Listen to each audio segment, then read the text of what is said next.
Donc, on est joint aujourd'hui par l'ancien capitaine du Drakkar de Bécomo, Félix Girard. Félix, comment ça va? Ah bien, merci de me recevoir. Ça fait plaisir. On est content de t'avoir, content de prendre de tes nouvelles. Ça fait longtemps qu'on ne s'est pas parlé depuis notre belle saison de deck cet été. Oui, absolument, on t'a dû. Yes. Donc, on va y aller simplement. Comment ça se passe pour mettre les gens en contexte? Tu es présentement à Innsbruck, en Autriche. Alors, c'est là que tu disputes ta saison 2020-2021. Comment ça se passe présentement? Ça va bien. On a eu le COVID ici. C'est pas vraiment la même situation qu'au Québec. Là. Le pays est en lockdown, mais la Ligue a continué de jouer. On joue sans partisans, mais il y a eu un petit break de 3 semaines où ils ont arrêté les activités, mais là, dernièrement, ça a repris, puis ça a l'air ça va continuer jusqu'à la fin de l'année. Ça date, c'est ça les plans. Puis on devrait être sans partisans jusqu'à après Noël. Après ça, ils ont des plans de ramener un certain pourcentage de la capacité de l'aréna au match. Là. Fait que, à date, ça va bien. C'est ce qui se passe. Ouais, puis ça ressemble à quoi un peu la situation en Europe, là, directement en Autriche? Est-ce que les commerces sont fermés comme au Québec? Est-ce que c'est aucun déplacement, 2 mètres et des masques partout? Comment ça se passe? Ouais, ça fait un mois à peu près là, que les restaurants sont fermés. Il y a juste les épiceries qui sont ouvertes, les cafés sont ouverts, mais à part de ça, restaurants, bars, centres d'achat, puis tout, c'est tout fermé jusqu'au 17. Puis là, ils essayent de réouvrir pour un peu pour Noël. Là. C'est ça le plan. Mais tu sais, ils repoussent la réouverture un peu à chaque semaine. Mais ici, là, les marchés de Noël, puis le temps des fêtes, c'est gros, là. C'est gros pour le chiffre d'affaires des business aussi, parce qu'il y a beaucoup de gens qui voyagent pour venir en Autriche à Noël. Fait qu'ils essaient de réouvrir ça pour ça. Mais sinon, c'est le fun quand même, par exemple, parce que la ville, là, ici, c'est vraiment beau. Fait qu'on est capable juste d'aller marcher en ville, puis de se promener, puis de profiter du beau plein air qui est ici. Puis on fait ça quasiment tous les jours. Là, c'est super. Ouais, ben c'est ça, exact. Là. Je pense que tu es dans un super endroit pour ça. Là. Innsbruck, c'est reconnu pour les sports de plein air. C'est un endroit qui a accueilli les Jeux olympiques à 2 reprises. Donc, il y a des montagnes, il y a des beaux espaces verts, je suis sûr, pour Ouais. profiter de la nature. Ouais, vraiment, les randonnées ici, c'est l'enfer. Là, on est dans les grosses montagnes, fait que c'est trippant pour ça. C'est une pas pire place pour être en confinement. Ouais, puis au niveau du hockey, toi, de ton côté, quand ça se passe ta saison, j'ai regardé vite tes stats. Je pense que tu as quand même un bon début de saison. Tu dois être satisfait. Ouais, ça va bien. On a une bonne équipe. On est pas mal en milieu de classement pour le moment. Puis, ouais, ça va bien. J'aime ça jouer ici. C'est une belle ville, une bonne organisation. Puis, les gars sont fins, fait que ne peut pas demander rien de mieux. Tu es le seul Québécois dans l'équipe? Non, Joe Racine, un gars qui a joué à Shawinigan puis à Moncton, il est avec moi ici. Puis c'est ça, mais il y a beaucoup de Québécois dans la Ligue, par exemple, cette année, à cause que la Ligue américaine est fermée, puis la East Coast, elle vient juste de l'ouvrir. Là. Il y a plein de Québécois qui ont transféré, fait que quand on joue contre les autres équipes, j'ai des amis un peu partout en Autriche, fait que c'est trippant. Tu sens-tu que le calibre de la Ligue a monté justement parce qu'il y a plus de joueurs d'Amérique du Nord? Ouais, ben ouais, vraiment. Puis aussi en Europe, là, l'Allemagne, ça a été long avant que.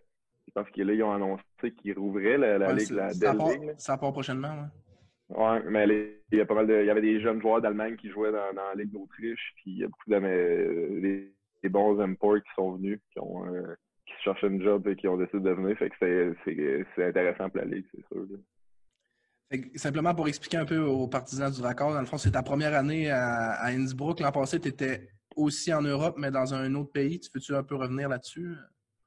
J'étais dans la même ligue que je suis en ce moment, mais c'était une équipe qui était en Hongrie, pas loin de Budapest. Puis l'année passée, c'était ma première année là-bas. Puis cette année, j'ai transféré à Innsbruck.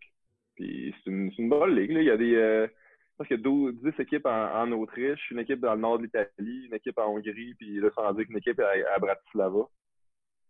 Puis c'est une ligue quand même compétitive. Là, c'est trippant. Ouais, puis ça permet, tu viens de nommer quelques beaux endroits. Là, je pense que ça permet de voir des belles places aussi.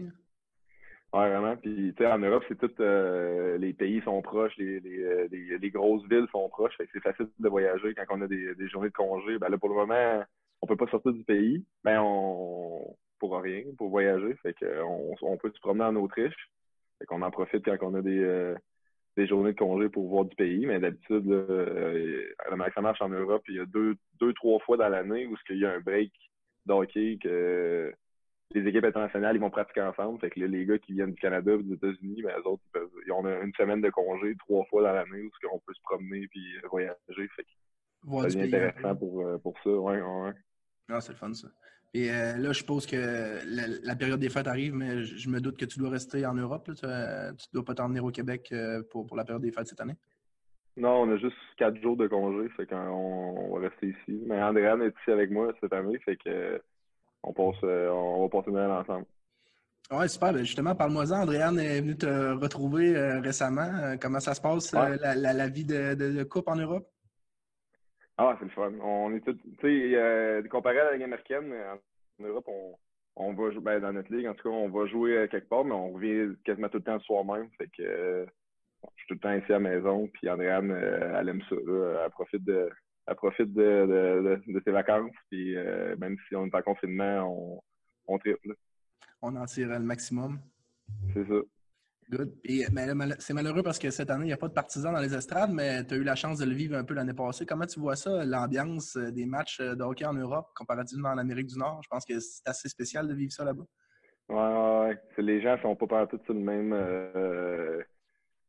pace de hockey à l'arena. C'est comme un peu au soccer. Là, le monde arrive avec le tambour, puis il y a toute une section des partisans dans l'arena. Où que, là, ça c'est bien plein de monde qui ne s'assise pas une fois de la game. Ils ont des gros drapeaux, les tambours, les trompettes, puis ça chante toute la game. Puis ça c'est trippant. Là, quand on a passé à où est-ce que je jouais, là, c'était une petite arena, mais comme on dirait que la zone des partisans, c'était toute l'arena quasiment. Fait que il est toute la game, ça joue du tambour, il n'y a pas de musique entre les sifflets parce que sinon t'entends rien. C'est Puis les spectateurs qui font l'ambiance. Ouais. ouais. Puis le monde, j'étais surpris de voir comment il trippe au hockey ici, même en Autriche, que tu penserais pas que c'est un sport bien tant populaire que ça, mais partout où on va, il y a du monde dans les estrades, puis c'est le fun.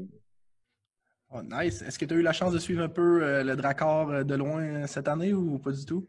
Ouais, ben j'essaie, mais je comprends pas trop ce qui se passe, là. Ils font des bulles à droite, à gauche, puis Ouais, ça brasse.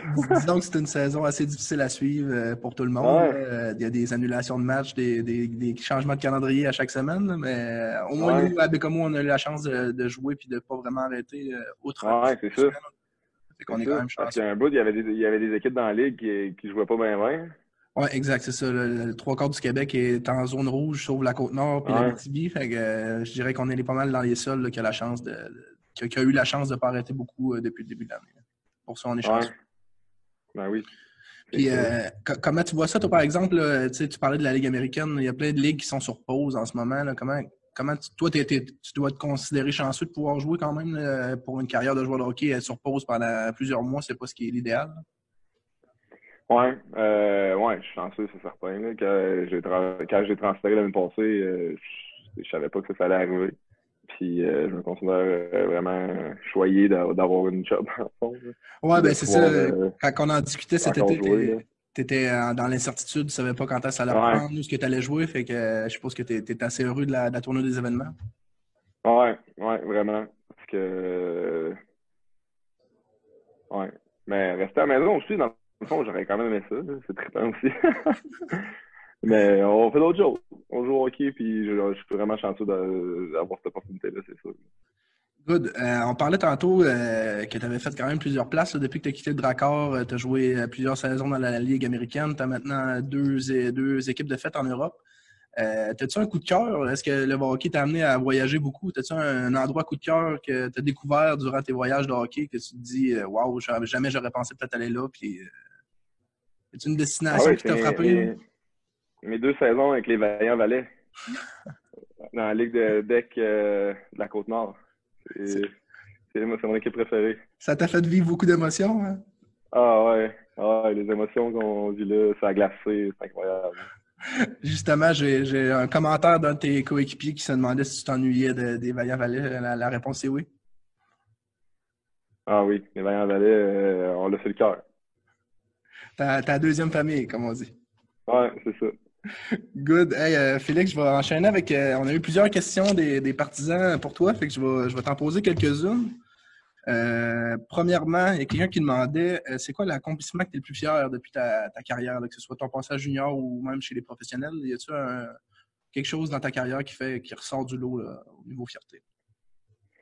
Je te dirais que mon temps à Bécomo, là, j'ai vraiment aimé ça. Je trouve que d'avoir fait partie de l'organisation pendant 4 ans puis d'avoir été capable de bâtir une équipe qui était, à mes yeux, autant le fun à jouer pour puis de faire partie de qu'est-ce qu'on a réussi à construire, c'est quelque chose que je suis fier parce que plus que je joue, plus que je me promène, puis tout, tu te rends compte que c'est pas à chaque année nécessairement que tu es capable de construire de quoi comme ça puis de faire partie de tout ça. Puis ça, quand j'étais jeune, je m'en rendais moins compte, mais plus que ça va, plus que je me rends compte que c'est pas à chaque année. Puis c'est sûr que je suis fier de ça.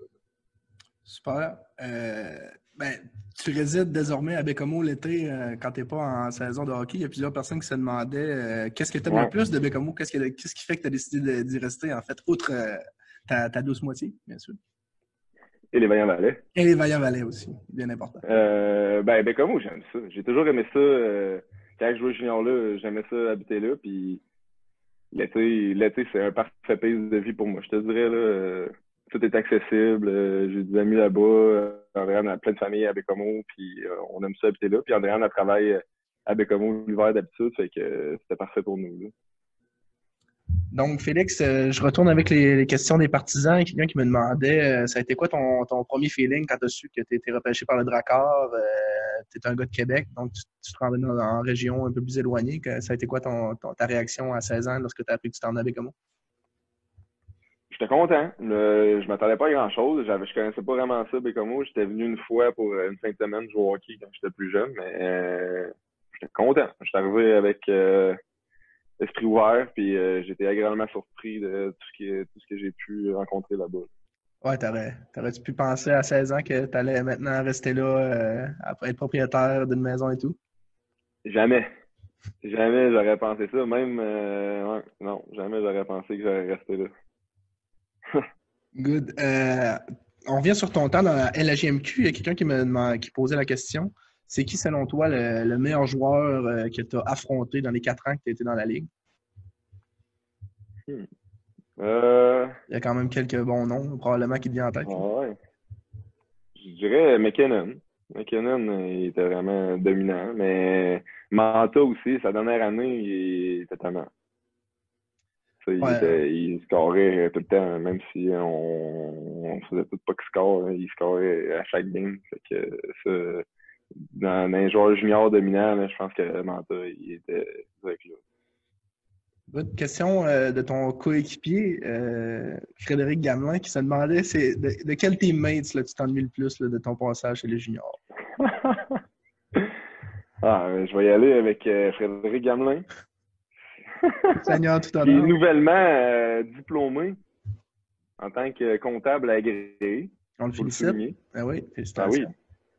Puis, Gamer, on était tout le temps ensemble, moi puis lui, à Bécomo, puis à sa pension, puis à l'Arena, puis on a eu du fun pas mal à Bécomo. On a joué 4 ans, mes 4 années, j'ai commencé avec lui, puis j'ai fini avec lui, fait que on a eu du fun en masse, mais on avait tellement une belle gang qu'on avait du fun tout le monde ensemble, puis c'était vraiment le fun. Good. Tantôt, tu parlais de toute ton expérience junior, là, à quel point ça a été un de tes plus beaux souvenirs de ce que tu as créé avec le groupe de joueurs. As-tu un souvenir ou une anecdote en particulier qui te revient de ton passage avec le Drakkar? C'est sûr que quand tu revois les boys, c'est la première chose que vous vous rappelez ou une situation qui s'est passée dans tes 4 ans. Ah ouais. Quand on était, je pense à Gamer, on était souvent, nos premières années, c'était Mario Pouliot, notre coach, puis dans l'autobus, là, après, quand on perdait, parce que dans ce temps-là, on perdait souvent, on n'avait pas le droit de jouer aux cartes dans l'autobus. Il fallait rester tranquille, puis il fallait pas parler, mais là, nous, on perdait souvent, fait que là, on avait des longues raids de boss à faire, on voulait avoir du fun. Fait qu'on joue aux cartes dans le fond de l'autobus, mais pas de lumière dans le noir avec nos cellulaires pour s'éclairer. Puis dans ce temps-là, c'était Mathieu Gravel, l'assistant coach. Puis là, des fois, Mario, il trouvait que ça brossait en arrière, fait qu'il envoyait Gravel venir voir qu'est-ce qui se passait. Puis là, quand il venait en arrière, tout le monde, on était tous assis comme les 8 autour de la table en arrière. Clairement, on dormait pas, mais là, quand Mathieu il venait en arrière, on faisait tout à semblant de dormir avec notre jeu de cartes dans les mains. Attendez que le coach en reparte pour... Ouais, là, il revenait en avant et il disait ah, il se passe rien, puis on recommençait à jouer aux cartes en chuchotant, puis on jouait aux cartes en chuchotant pendant longtemps. C'était qui le gros joueur, là, qui gagnait les games de cartes? Et les gros, il y avait beaucoup de gros joueurs. Il y avait des joueurs différents, beaucoup de styles de jeu différents, là. Il y en avait des émotifs, il y en avait des intelligents, puis il y avait toutes sortes de joueurs. Toutes sortes de joueurs dans cette équipe-là. Tu te places dans quelle catégorie, toi, Félix? Des gagnants récurrents. Ouais, c'est voyage après voyage. Ouais. Ah ouais. Je me base dans les gagnants récurrents. Intelligents. J'aime penser. Mais je suis pas sûr que tout le monde dirait ça. Gammer, lui, c'était quel genre de joueur de cartes? Gammer, il était souvent. Au crible, là, il était souvent perdant. C'était ce genre de joueur-là. C'était. Je suis convaincu qu'il va. Je suis convaincu que sa réaction à. Ouais, c'est ça. J'aimerais ça qu'il soit là pour qu'il puisse se défendre, mais je peux pas croire qu'il dirait autrement. Donc, on retient que Félix avait souvent le dessus sur Frédéric. Oui. On retient ça. J'ai une autre question aussi. Quelqu'un qui me demandait comment s'est passée ton adaptation du hockey nord-américain au hockey européen. Est-ce que tu as changé ta game? Je suppose que pour toi, qui est un joueur qui utilise beaucoup sa vitesse, ça a été un plus quand même, la grande patinoire. Oui, mais il a quand même fallu que je change ma game, je te dirais, parce qu'en Amérique du Nord, j'étais plus un joueur de désavantage numérique, troisième trio. Puis en Europe, aussi, dans le fond, la manière que ça marche, c'est que comme en Autriche, ça te prend 12 Autrichiens, puis 10 personnes de l'extérieur du pays. Même chose en Hongrie, c'était 12 Hongrois, puis 10 qui viennent de l'extérieur. Fait que souvent, ils veulent aller chercher des attaquants qui vont jouer sur powerplay et qui font des points. Fait que là, moi, il a fallu que je change mon fusil d'épaule parce qu'il n'y a pas vraiment de job dans cette ligue-là pour un importé de troisième trio. Fait que là, moi, j'ai plus comme focus plus sur l'offensive qu'en Amérique du Nord. Puis, mais en même temps, j'aime ça. Je trouve que c'est des opportunités que je voulais avoir puis que je voulais essayer de jouer d'autres rôles dans une équipe. Puis en ce moment, j'ai la chance de faire ça puis ça va bien. Fait que je me diversifie. On devient un joueur encore plus polyvalent avec les années. Ouais, vraiment. C'est-tu ton objectif, on en a parlé vite ensemble cet été, mais c'est ton but de jouer le plus longtemps possible au hockey, puis après ça, on verra pour la suite? On poursuit la carrière le plus longtemps qu'elle va durer? Ouais, mais pour le moment, je vais 1 an à la fois, je te dirais. Je me fais pas d'objectif à long terme de je veux jouer un autre 5 ans, un autre 10 ans. Je vois une saison à la fois. Puis je vais voir où ce que ça va me mener. Parce que c'est dur dans ce métier-là de se faire des plans à long terme. Parce que l'année prochaine, on ne sait pas s'il va y avoir du hockey. Premièrement, en Europe, quel genre de job qu'il pourrait avoir. Puis c'est ça. Fait que je vois 1 année à la fois. Puis en ce moment, je suis content d'être ici. Puis l'année prochaine, on verra. Ouais, je pense que si 2020 nous a appris quelque chose, c'est que prévoir ce qui va se passer l'année prochaine, c'est très difficile. Ouais. Non, il faut profiter du moment présent. Donc là, en ce moment, tu as un contrat pour cette saison seulement avec l'équipe Bouqueté? Ouais, c'est ça. Super. Vos formats de série, ça fonctionne comment? Est-ce que la date des playoffs, c'est comme en mars, avril, comme en Amérique? Non, c'est pas le même genre de format de saison. Tu as 40 games en saison régulière. Puis là, ça finit le 7 février. Puis à partir de ce moment-là, ils divisent la ligue en deux. Fait que la première demi, les autres, ils jouent un contre l'autre pour faire un nouveau classement, les 6 premières équipes. Puis, non, les 5 premières équipes. Puis les 6 dernières équipes, ils divisent aussi. On va jouer 2 games contre toutes les équipes. Puis il faut finir dans le top 3 de ça pour accéder aux séries. OK, donc dans le fond, les 5 premiers, eux, ils passent déjà pour les séries. Eux, ils passent du game, ça c'est du game. Puis le top, eux, ils jouent pour la Coupe de Champions League. La Ligue des Champions, ouais. Contre les gagnants des autres ligues. C'est comme au soccer un peu, ouais. C'est comme au soccer, là. Chaque ligue, il envoie des équipes à la Ligue des Champions. Puis ça, c'est, mettons, tu joues dans ta ligue le vendredi, dimanche. Ben, le mardi, tu pourrais jouer contre une équipe de la France. Ouais, c'est même principe qu'au soccer. L'année prochaine, là, tu sais. Ton classement de cette année va faire si tu te qualifies à la Ligue des Champions l'année prochaine, c'est ça? C'est ça. Là, cette année, il n'y a pas de Ligue des Champions, mais mettons que nous, C'est ça, ils envoient le champion de la saison régulière, le champion de la comme mid-season, là, ce round robin-là, puis le champion des séries dans notre ligue à nous. OK. Puis là, c'est ça, les Européens, eux autres, là, c'est comme c'est bien gros, là. Les gens sont bien fiers de ça. Puis la Ligue des champions, ça passe à la télé, puis c'est des gros contrats de télé pour les équipes, fait que c'est quand même important. Ça te permet d'affronter les plus gros clubs d'Europe aussi, là, en Ligue des champions. Ouais, c'est ça. C'est ça, la KHL, la France, la Suisse, l'Allemagne.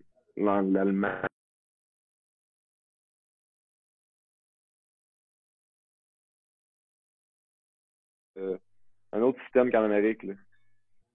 T'aimes ça, ce système-là? C'est-tu quelque chose que tu apprends à connaître? Ouais. J'apprends à connaître. Au début, c'était un peu bizarre de voir comment ils voient ça. L'année passée, en Hongrie, il y avait une coupe d'Hongrie. À travers de toutes les games de la coupe d'Hongrie en plus.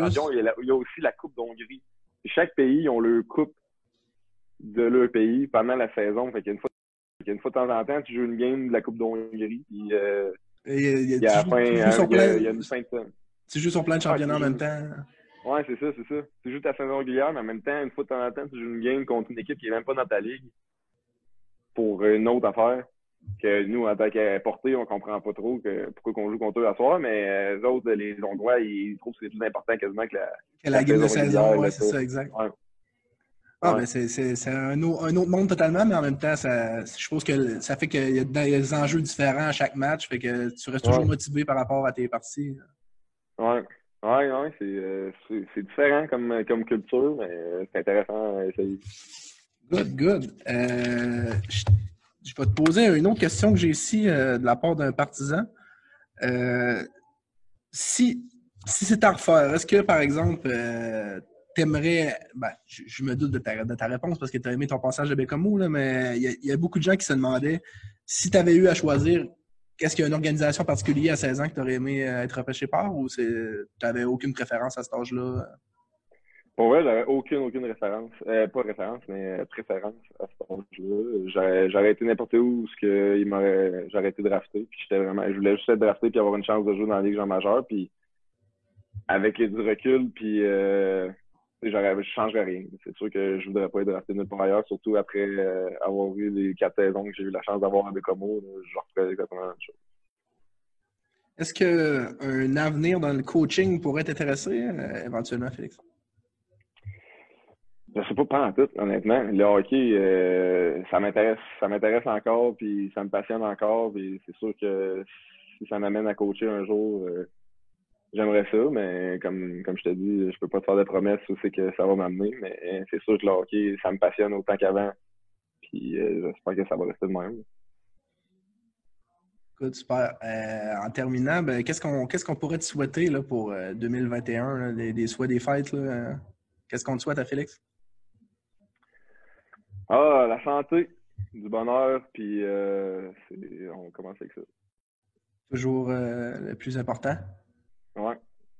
Question plus personnelle, est-ce qu'on s'attend à un retour de Félix Girard avec les Vaillants Valets pour l'été 2021? Oui, absolument. Surtout qu'on est attendu aux provinciaux. Là, si les provinciaux, il y a lieu. Puis si les provinciaux n'y a pas lieu, on va retourner avec les Vaillants Valets.